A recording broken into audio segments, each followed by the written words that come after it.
বন্ধুরা, টুসি রান্নাবাটি চ্যানেলের সবাইকে স্বাগতম। আজকের আমার রেসিপি উচ্ছে ডাঁটা পোস্ত। এই উচ্ছে ডাঁটা পোস্ত তৈরি করার জন্য উচ্ছে ডাঁটা এবং আলুকে লম্বাভাবে আমি কেটে নিয়েছি। এখানে একটা আমি পেস্ট তৈরি করে নেব। তাই আমি একটা মিক্সার গ্রাইন্ডারে 3 টেবিল চামচ পোস্ত, 1 টেবিল চামচ গোটা জিরে, 2 ইঞ্চি আদা এবং একটু জল দিয়ে একটা পেস্ট তৈরি করে নেব।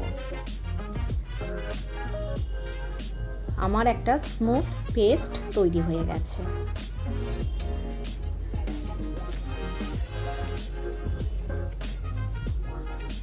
এখানে একটা কড়াইয়ে কিছুটা সর্ষের তেল দিয়ে দিলাম। তেলটা একটু গরম হয়ে গেলে আমি 1 বাটি বড়ি দিয়ে দিলাম। আমি এখানে মুগ ডালের বড়ি ব্যবহার করেছি, আপনারা মসুরের ডালের বড়িও ব্যবহার করতে পারেন। বড়িগুলো আমার প্রায় ভাজা হয়ে গেছে।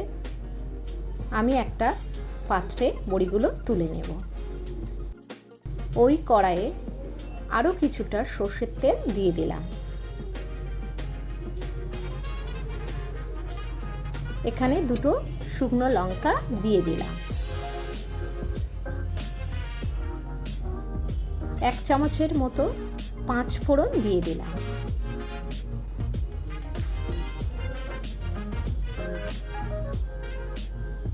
দুটো তেজপাতা দিয়ে দিলাম।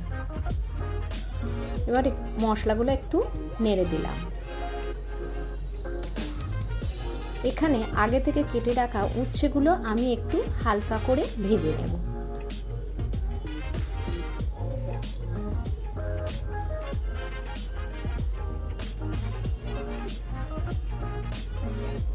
এবার ডাঁটাগুলো উচ্ছের সঙ্গে আমি একটু ভেজে নেব। উচ্ছে আর ডাঁটাগুলো একটু ভালোভাবে নাড়াচাড়া করে একটু ভেজে নেব।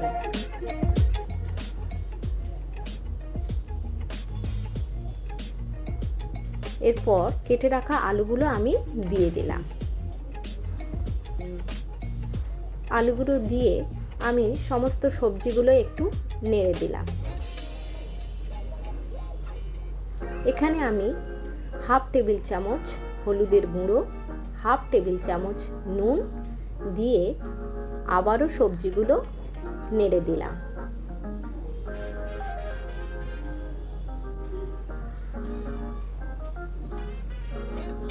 এই সবজিগুলো সিদ্ধ হওয়ার জন্য আমি পরিমাণ মতো জল দিয়ে দিলাম।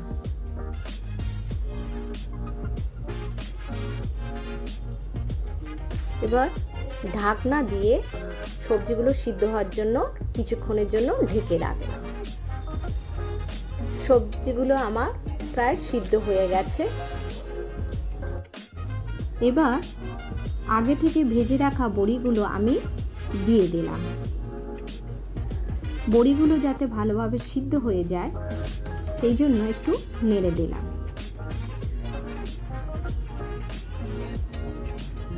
এখানে আগে থেকে তৈরি করা পোস্তর পেস্টটা আমি ঢেলে দিলাম।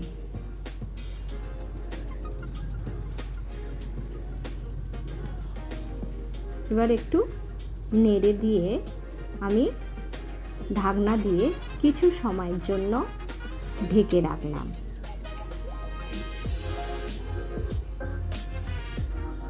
আমার বড়িগুলো প্রায় সিদ্ধ হয়ে গেছে।